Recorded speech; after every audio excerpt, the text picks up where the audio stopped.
We'll continue reading the book Mindfulness, The Miracle of the Mindfulness by Thich Nhat Hanh.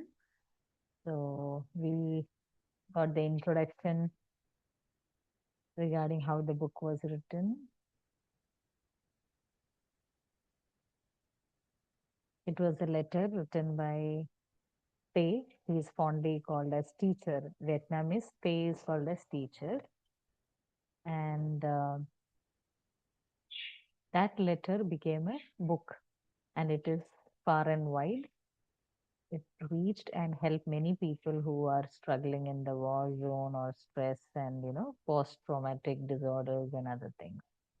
So now we'll see mindfulness, which is defined as moment by moment awareness of our thought, our feelings, our body sensation, surrounding environment, and we accept without any judgment. Oh, this is bad, or I am feeling angry. If you got awareness about your anger, but then you judge, why am I getting angry? No need of judgment. Okay, whatever is emotion, you are in the acceptance mode. We are not judging it whether it is right or wrong. Okay, so that is what is the actual mindfulness. Be in the moment by moment present awareness. Okay. Now he talks about the techniques, that is breathing exercise, a day of mindfulness, silence. So breathing exercise, he says the beginners, disciples, and when they come to the monastery, he asks them to count the number of inhalation and exhalation. Okay, they will lie down and then count inhalation 1, 2, 3, or exhalation 1, 2, 3, 4, 5, whatever they keep on counting.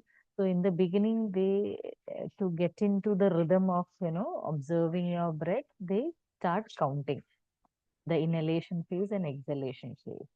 Then he explains that uh, our tummy expands when you breathe in.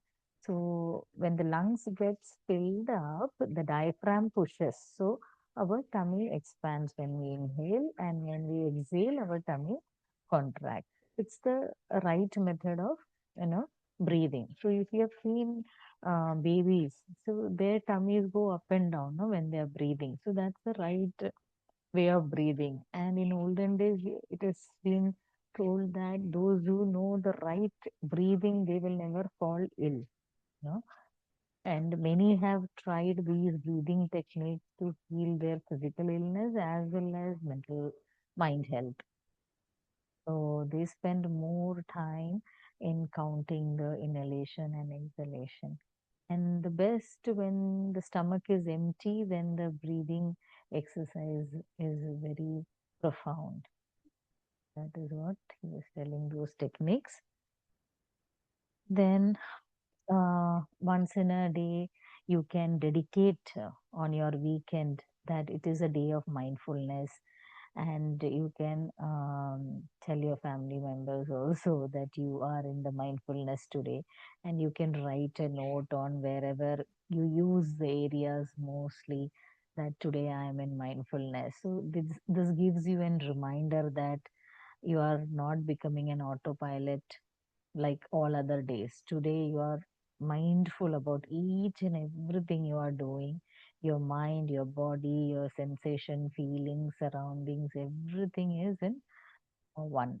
So you can do those things. So that will help to build up the mindfulness, because it takes time to build up the mindfulness. Meditation is still easy, but coming into mindfulness, it needs a lot of practice. So you can do that, dedicate one day for complete mindfulness and write it down. Okay, how much close you were to the mindfulness. Okay, morning you could do it, and afternoon you could not do it, or what kind of emotions you were able to be aware of yourself. What were the triggering factors. You can um, understand all that. And when you lose that mindfulness while washing, whether the thought went to other things. So be patient and be compassionate with yourself. If your mind wanders also, it is okay. But then you are getting aware. So that is also an important thing, that your mind is wandering. and come to the present moment. So dedicate one day. So you are sitting, you should be conscious of sitting. You're washing the clothes, you should be conscious that you're washing the clothes, like that. Then keeping silence, if not a complete day silence, maybe start with 1 hour or 2 hour or 3 hours of a weekend day. Remain in silence and see what are the suppressed emotions which surfaces, and you can note it down. No digital, that means no mobile, nothing. You will remain silent and you write, tell beforehand to family members that you will be going for a few hours of silence, and do not disturb. If there is an emergency or anything, you can write down your response. Generally, if children are there, up to 6 years, 7 years, then then it is not recommended, because children, they need, mother's love, and if they don't talk, they may feel abandoned. But if the children are mature enough to understand, then you can go ahead and try 1 hour or 2 hours remaining in silence. And in silence, you can, have less amount of food, or if you can remain on fruit diet, that is much more, accelerating the condition, or it is more profound. The experience of silence will be more effective. And you can read books that time. No television, no mobile. Read books, and whatever in the household cleaning you can do, everything you can do, your household chores, but in silence, and see what you feel like after doing that. You know, this all activity will help in building up the shaping up the mindfulness in your life. And the benefits, there are numerous. It reduces stress and anxiety, improves our focus and concentration, and our emotional regulation. We can, instead of reacting, we will start responding. We will not jump into reaction mode. These are the benefits of mindfulness. Okay. Anyone wants to ask any question or any inputs? Share.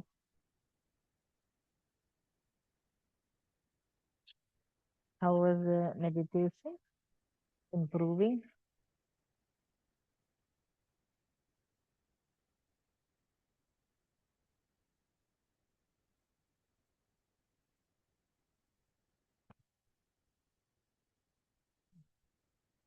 Yeah. Thank you. Thank you all for joining and adding your energy. Thank you, Suji. Yeah. Yes, yes, it's the practice only which will make us. We cannot get everything overnight, but yeah, I mean, you people are doing great. I mean, achieving fast. Took me for a while to get into, months. Definitely, there will be a change once you finish 1 month, 2 months of regular practice. You will see the changes. Yeah. You will understand yourself, so you will respond rather than react. That's a immediate change you will see. Yeah. Yeah. Thank you so much for joining, and take care. See you all tomorrow. Stay safe.